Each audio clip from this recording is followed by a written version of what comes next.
Bom, o item 9 do material didático, os anabatistas albingenses. Vamos agora ao ano 1206 da era cristã. Albi é uma região da França, eu vou comentar. No ano 1206 da era cristã, os inquisidores católicos visitaram a região de Albi, na França, e encontraram um grupo de anabatistas vivendo nessa região. Bom, eu cito aí um livro que está nas referências bibliográficas e está aí também no rodapé dessa página. Tá bom? O título do livro é Caça à Bruxaria na Alemanha, na Germânia, tá bom? De Felipe Trindade Souza. Ele diz: rapidamente elaboraram um plano audacioso para exterminar aquela heresia. Bom, por que os católicos chamavam de bruxaria? Toda a igreja pentecostal eles chamavam de bruxaria. Nós veremos isso quando chegarmos para estudar a história das bruxas de Salém, que lá no caso serão os protestantes. Eles vão matar um pastor anabatista, uma irmã da igreja dele e também um irmão. Aí você pode ver qual era a acusação do irmão. Ele tinha a capacidade de revelar o futuro.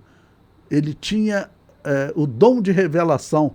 O católico chamava isso de bruxaria.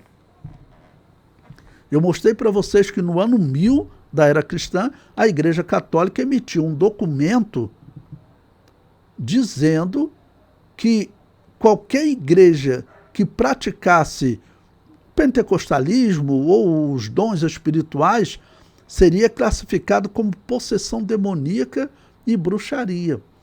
E a Igreja Católica iria matá-la. É isso que está acontecendo aqui. Tá bom? Eu comento.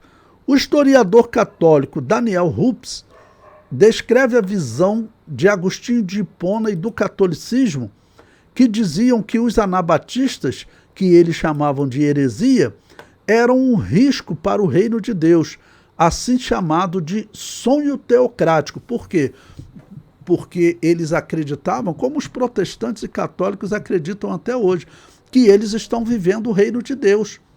O reino de Apocalipse capítulo 20 é um reino que ele foi implantado na terra nos dias de Constantino. Só que isso já tem 1700 anos. Mas veja o que o historiador católico diz. Quando, por exemplo, os albingenses se declararam contra o juramento, punham em xeque todo o regime, pois, como se viu, esse regime tinha por base o juramento. A concepção da catolicidade, essa concepção do agostinismo político, comprimida e simplificada no marco do grande sonho teocrático, levava, em última análise, a heresia como a mais perigosa das anarquias. Dizendo que o fato das igrejas anabatistas serem contra o juramento, né, isso levaria a uma anarquia. Mas que anarquia, meu Deus? Mas porque ele está dizendo que isso iria desfazer o sonho teocrático, ou seja, o sonho do reino de Deus.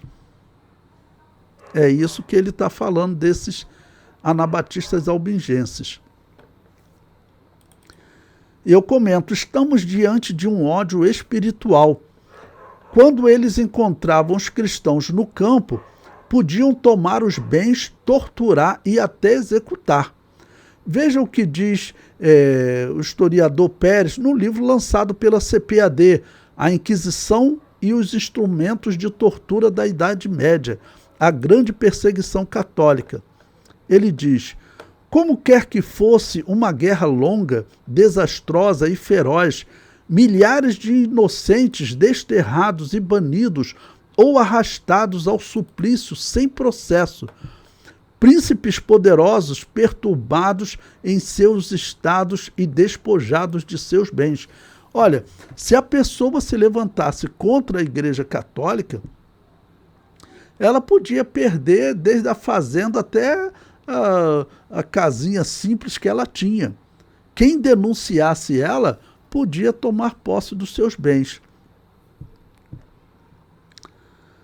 Agora segue o testemunho de um protestante que, sem saber, está falando das igrejas anabatistas, nesse período que estamos estudando, que é o governo do Papa Inocêncio III. É o site Caia Farsa Romanista. Ele é escrito por um protestante, né?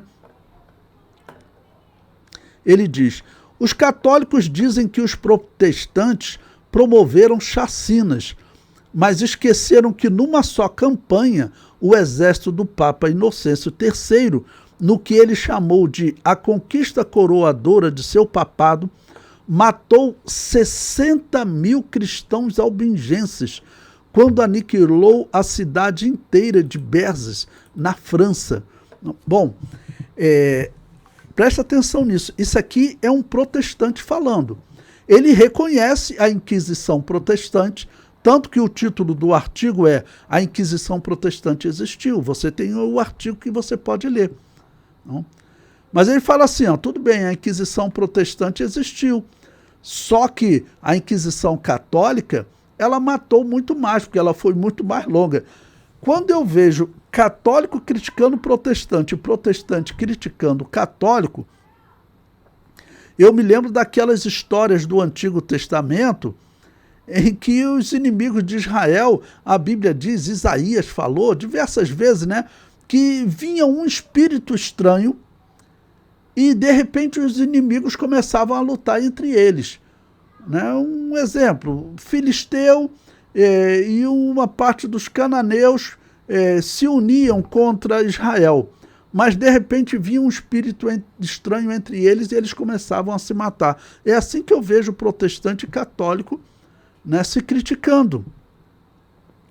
E, por exemplo, quando você vai ler a crítica dos católicos, e eu confirmei na história, e é verdade, os católicos dizem o seguinte: olha, nós reconhecemos a Inquisição, mas tem o seguinte, a nossa Inquisição ela tinha uma regra. O capturado, ele só poderia ser torturado por 1 hora. A tortura não podia ultrapassar 1 hora. Já a Inquisição protestante não tinha regra.